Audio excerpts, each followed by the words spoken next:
अर्जुन एक ऐसे घर में रहता था जो महल जैसा दिखता था। वह एक बहुत बड़ा फैला हुआ बंगला था जिसमें इतनी कमरे थे जितने वो अपनी उंगलियों और पैर की उंगलियों पर गिन नहीं सकता था। उसका बेडरूम अपनी ही एक दुनिया थी जिसमें हर तरह के खिलौने भरे हुए थे। वहां चमकदार रिमोट कंट्रोल्ड कारें थीं जो पॉलिश किए हुए संगमरमर के फर्श पर सर्र से दौड़ती थीं। वीडियो गेम्स जिनकी स्क्रीन छोटी खिड़की जितनी बड़ी थीं और अलमारियां रंगीन कॉमिक बुक्स और एडवेंचर कहानियों से भरी थीं। उसके पास हर मौके के लिए महंगे कपड़े और जूतों से भरी अलमारी थी। अगर उसे कभी कुछ नया चाहिए होता तो उसे बस मांगना होता था। उसके पिता एक बहुत अमीर बिजनेसमैन ये सुनिश्चित करते थे कि अर्जुन को कभी भी पैसे से खरीदी जा सकने वाली किसी भी चीज की कमी न हो। लेकिन जानते हो, एक लड़के के सपने में जो कुछ भी हो सकता है, वह सब कुछ होने के बावजूद एक अजीब सा खालीपन अर्जुन का पीछा एक परछाई की तरह करता था। वह अपने विशाल कमरे में बैठा रहता, अपने खजानों से घिरा हुआ, और उसे बहुत अकेलापन महसूस होता। उसके वीडियो गेम्स की हंसी खोखली लगती थी और एक नए खिलौने का रोमांच जैसे ही वह उसे डिब्बे से निकालता फीका पड़ जाता। उसके पास एक बड़ी स्क्रीन वाली टेलीविजन थी, लेकिन फिल्में दूर और अवास्तविक लगती थीं। उसके पास एक नरम आरामदायक बिस्तर था, लेकिन उसकी नींद अक्सर बेचैन रहती थी। यह एक भ्रमित करने वाला एहसास था। वह जानता था कि वह भाग्यशाली था, फिर भी खुशी एक ऐसे मेहमान जैसी थी जो कभी देर तक नहीं रुकती थी, उसके दिल को शांत और खाली छोड़ जाती थी।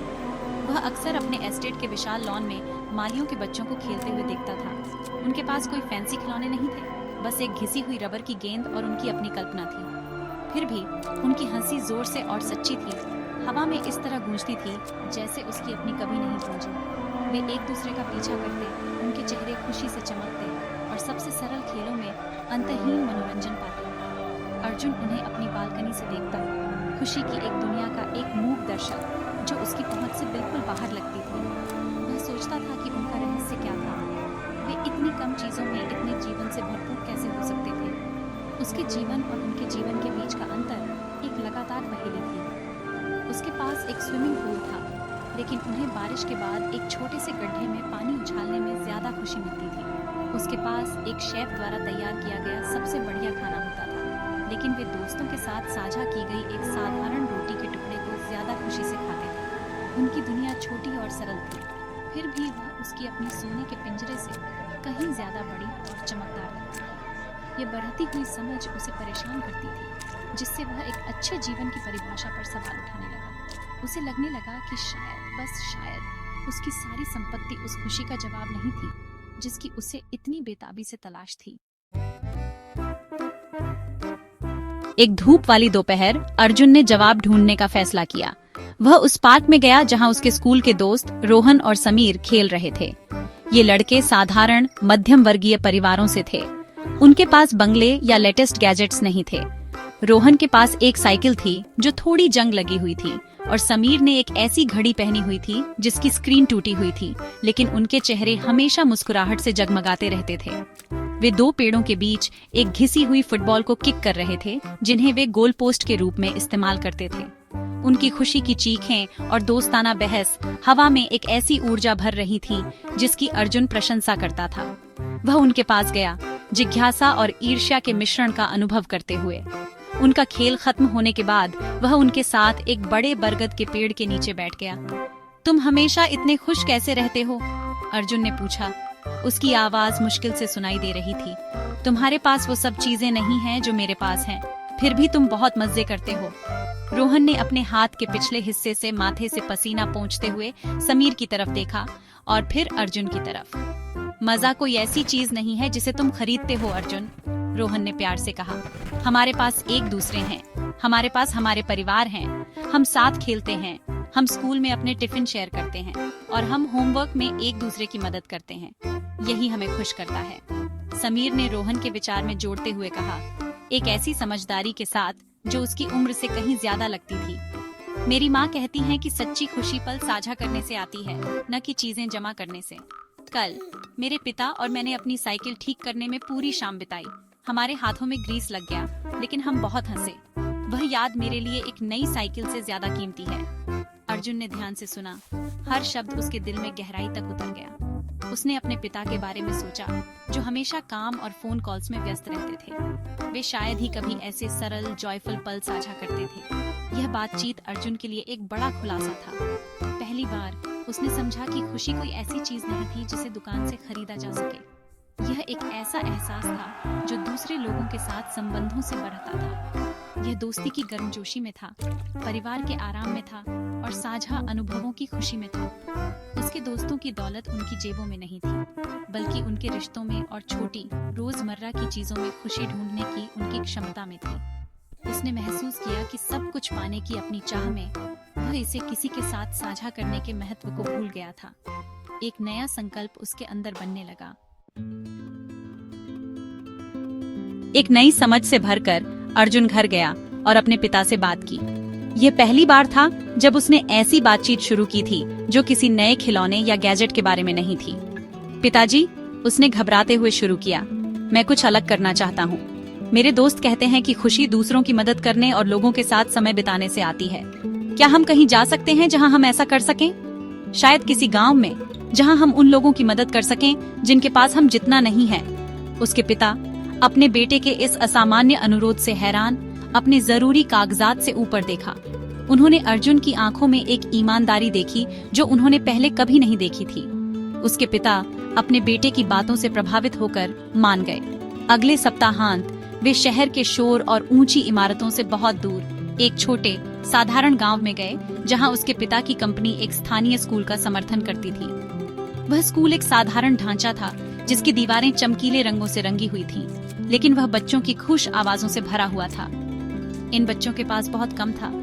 कई नंगे पैर थे और उनके कपड़े पुराने और फीके थे, लेकिन उनकी आंखें जिज्ञासा से चमक रही थीं और उनकी मुस्कान चौड़ी और स्वागत करने वाली थी। उनके पास फैंसी स्कूल बैग नहीं थे। वे अपनी कुछ किताबें हाथों में लिए हुए थे। अर्जुन को अपनी दुनिया से बहुत दूर महसूस हुआ। अर्जुन और उसके पिता नोटबुक, पेंसिल, कहानी की किताबें और छोटे खिलौनों से भरे बक्से लाए थे। जैसे ही अर्जुन ने उन्हें बांटना शुरू किया, कुछ जादुई हुआ। हर छोटे उपहार के बदले में उसे कुछ कहीं ज्यादा कीमती मिला, एक शानदार दिल से निकली मुस्कान। लाल रिबन वाली एक छोटी लड़की ने एक नई कलरिंग बुक को अपनी छाती से ऐसे कसकर पकड़ा जैसे वह एक अमूल्य खजाना हो। एक छोटे लड़के का चेहरा तब खुशी से चमक उठा जब अर्जुन ने उसे एक लट्टू चलाना सिखाया। ये वो शिष्टाचार वाली शांत धन्यवाद नहीं थे जिनकी उसे आदत थी। यह शुद्ध मिलावट रहित खुशी थी। उसने पूरा दिन बच्चों के साथ बिताया। उन्हें उसके महंगे जूते या ब्रांडेड टी शर्ट की परवाह नहीं थी। उन्होंने उसे बस एक दोस्त के रूप में स्वीकार किया। उन्होंने धूल भरे स्कूल के मैदान में टैग के खेल खेले, अपना साधारण दोपहर का भोजन उसके साथ साझा किया और आंखें फाड़ फाड़ कर सुना जब उसने नई किताबों में से एक कहानी पढ़ी। अपने जीवन में पहली बार अर्जुन को अपने सीने में एक गहरी गर्म चमक फैलती महसूस हुई। यह जुड़ाव, उद्देश्य, सच्ची खुशी का एहसास था। वह सिर्फ अर्जुन अमीर लड़का नहीं था, वह अर्जुन उनका नया दोस्त था। वह सचमुच बहुत खुश था। घर वापसी की कार यात्रा में जब सूरज ढल रहा था और आकाश को नारंगी और बैंगनी रंगों में रंग रहा था, अर्जुन असामान्य रूप से शांत था। उसके पिता ने उसे देखा, उसे थका हुआ देखने की उम्मीद कर रहे थे, लेकिन इसके बजाय उन्होंने अपने बेटे के चेहरे पर एक शांत मुस्कान देखी। क्या तुम्हारा दिन अच्छा रहा बेटा? उसके पिता ने धीरे से पूछा। अर्जुन उनकी ओर मुड़ा। उसकी आंखें एक अंदरूनी रोशनी से चमक रही थी।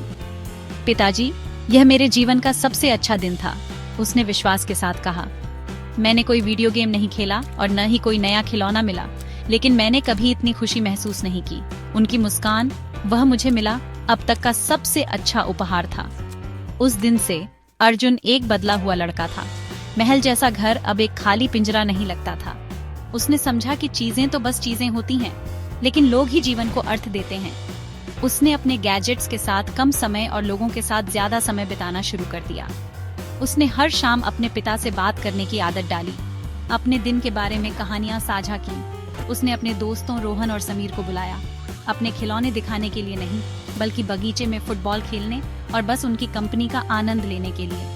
हवेली में वह एक चीज भरने लगी जिसकी उसे हमेशा कमी थी, सच्ची गूंजती हुई हंसी। उसने और उसके पिता ने गांव के स्कूल का दौरा करना एक नियमित गतिविधि बना लिया। उन्होंने सिर्फ पैसे दान नहीं किए, उन्होंने अपना समय दान किया। उन्होंने कक्षाओं को पेंट करने में मदद की, बच्चों के साथ एक छोटा सा सब्जी का बगीचा लगाया और रीडिंग सेशन आयोजित किए। अर्जुन ने सीखा कि देने का कार्य अंतहीन खुशी का एक स्रोत था। एक बच्चे को अपना नाम लिखना सिखाने में मदद करना या उन्हें उस भोजन का आनंद लेते देखना जिसे उसने परोसने में मदद की थी, उसे एक ऐसी संतोषजनकता से भर देता था जिसे कोई भी राशि कभी खरीद नहीं सकती थी। वह एक अलग तरह की दौलत की खोज कर रहा था जिसे बैंक में नहीं रखा जा सकता था। अर्जुन आखिरकार एक अमीर जीवन के रहस्य को समझ गया। सच्ची दौलत आपके घर के आकार या आपके पास खिलौनों की संख्या से नहीं मापी जाती है। यह आपके द्वारा साझा किए गए प्यार, आपके द्वारा दी गई दया और दूसरों के जीवन पर आपके सकारात्मक प्रभाव से मापी जाती है। सबसे बड़ा धन एक दयालु हृदय और वे संबंध हैं जो हम परिवार और दोस्तों के साथ बनाते हैं। अर्जुन ने चीजों में खुशी की तलाश में अपनी यात्रा शुरू की थी, लेकिन उसे वह अपने भीतर मिली, दूसरों की देखभाल करने के सरल और गहन कार्य के माध्यम से। उसका दिल अब भरा हुआ था और यही उसे दुनिया का सबसे अमीर लड़का बनाता था।